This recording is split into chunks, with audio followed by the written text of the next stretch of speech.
Some of the best things in life are well-kept secrets, and while drag is by no means secretive, most Americans are really unaware of what drag truly is, thus missing out on an extravagant part of life. While RuPaul put drag on the pop culture map in the early 1990s, few understood what he was or why he was it.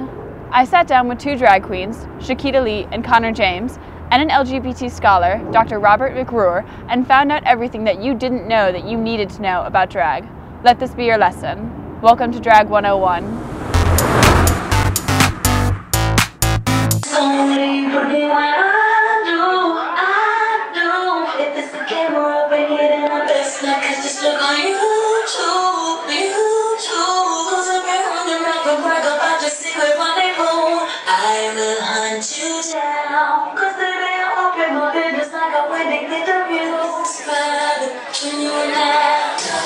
First and foremost, drag is the performance art of female impersonation. Drag queens are male entertainers who create the illusion of being female for the purposes of performance. I feel that the most significant part of being in drag is being able to put a smile on people's faces while you're entertaining. Make sure they enjoy what you're doing. And when you feel that you have put on a great show and someone leaves happy, or you have touched someone that, through your talent. In like the full costume, with you strap on the shoes, you're about 6 inches higher up than you're used to being, but you really do like play the character, and I act, and like you really do kind of embody something else. Some other parts of you become like stronger, other parts go away. It's like you really are playing a character, and it's kind of just a full theatrical experience. Drag queens create alternate personas under a different name, a character that they portray on the stage. There's a long tradition of female impersonation of celebrities, famous divas of popular culture, as well as the creation of unique characters. It was for Drag Queen Bingo. I was Christina's assistant, so I played Vanna White. I competed in a pageant in Atlanta, Georgia, like 12 years ago, and this queen there said, "Your face structure, you look like Tina Turner. I think you should do Tina Turner." She said, "Go home, study Tina Turner, because you look like her." And I was like, okay, yeah, whatever. So I came back and looked at the videos and watched the videos and stuff like that. So I tried it, and I found myself to actually look like Tina Turner and portray her. So drag really is a full-time job. Spending 5 days a week tucked is not easy.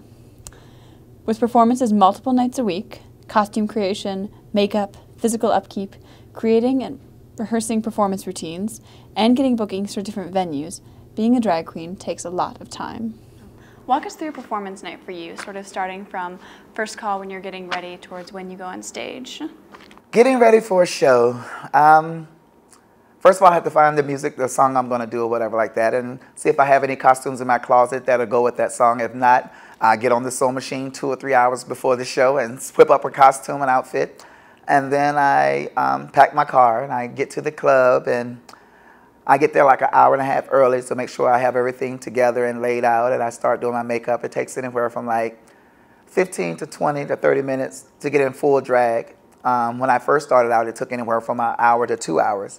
So now, by doing it over the course of years and getting the basics down and everything, so it's very easy for me now. And then wait for the crowd and the fans to come to the club, and I perform at Town Dance Boutique every Friday and Saturday night. Also at Nelly's Sports Bar, I do Sunday morning drag brunch and a Tuesday night drag bingo. So all them performances put together, it takes a lot to take and pull it off. And then after the crowd has come to see us, enjoying our performance, tipping us for our talent and entertainment, and then it's time to pull all this shit off. While drag in its most basic form is an extravagant performance style, drag truly is so much more than that. Drag holds an iconic place in LGBT culture and history. From the Stonewall riots to the contemporary gay pride parades, drag queens are symbols of boldness and bravery, of refusing to back down, and of expressing yourself to the fullest extent. Well, I hope that it still does have that status and power. I think one of the most regrettable things that's often heard at pride parades is, there's so much attention paid to drag or to guys in leather or to community members who are understood by some sort of normative gay and lesbian folk as not the picture that we want to put forward. I completely disagree with that and think that one of the reasons that drag queens and other transgender figures have been so central is because we're talking about a community that has had the courage to resist the compulsory gender identities that we're expected to perform.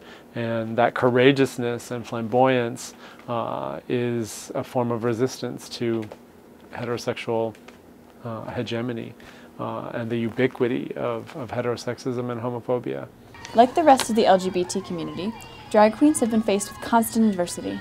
As a measure to cope with rejection from heterosexual society, and often from their own families, drag queens form what are known as drag families, collections of drag queens, transgenders, and even just ostracized gay children who come together as a surrogate family under a drag mother. Much of the necessity for drag families has faded, but the institution still stands as a symbol of the past and a tool for passing on the tricks of the trade from older queens to the next generation. Unfortunately, drag queens, like members of any extended family, don't always get along. In the world of drag queens, the practice of reading or calling out the flaws in other drag queens in a manner that rather closely resembles bullying remains prevalent. I think the culture of reading exists because tried to make who's the better drag queen or who's the better diva in our community. And just the reading is more or less an outlet of being comfortable with yourself and being able to stand on your own. And people read each other for the fun of it. It brings laughter into the drag. And then sometimes it can be hard as far as bullying. A lot of people don't look at it that way as far as the heterosexual or the other gays look on us, but when you talk about another drag queen or you down another drag queen, that is a form of bullying. And we have that a lot in our gay community and in our transgender and drag community. We're all characterized by shame on some level, and so there's a sense in reading where one is calling out someone for some trait or characteristic or behavior, but the sort of implicit contract is that the tables get turned, and at some point all of us are going to have our dirty laundry aired or read or shamed in some way. And so there's a way in which queer culture has really generated this space of being able to wear stigma more openly and call it out in others. And there are times when that may be indeed serious and harmful or whatever, but I think it's also necessary to sort of read that as an in-group, in a kind of way, familial practice as well. But how is drag seen from the heterosexual point of view? There are some interesting conceptions and some definite misconceptions, but perhaps drag does have a place in heterosexual culture. Drag can possibly be misunderstood by people both within and without of the gay community. Do you think that drag can really translate to heterosexual culture? Absolutely. I know of straight men who do drag. I know of straight women who have kinged. And it's really just about fun. People misinterpret it, think that they confuse it with being transgendered or being a transsexual, and sometimes it does go that route where you play the part of the other gender, and sometimes it's not enough, and you do decide to take the step into continuing the transition, but it's more often than not the case.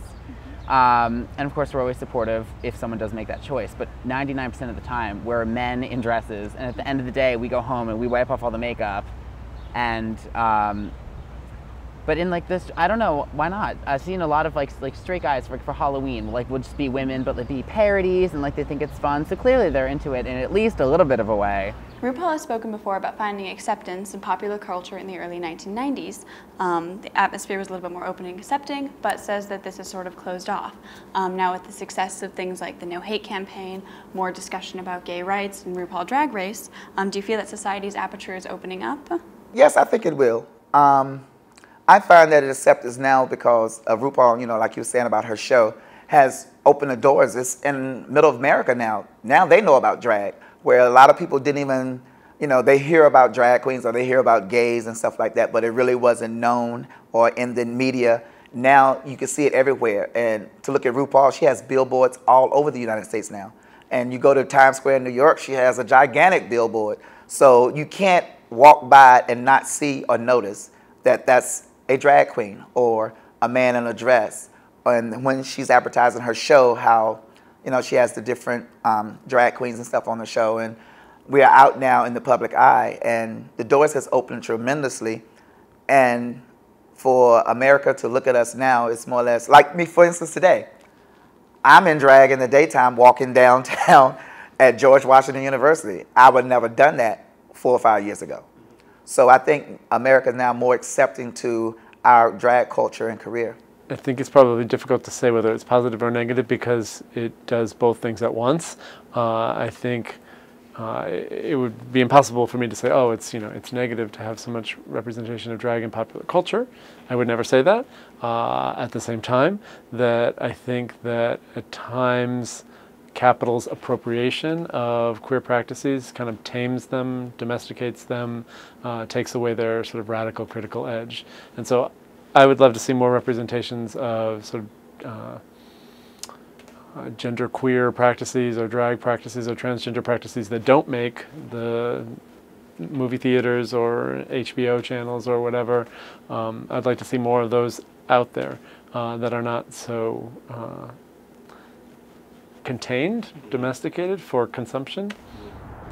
Undoubtedly, drag will have continued significance in the LGBT community as symbols of pride and unity, despite all else, and may even translate into the heterosexual community as well, as performers and bridges of understanding. But understanding is a two-way street that requires knowledge, so make sure you do your studying. Class dismissed.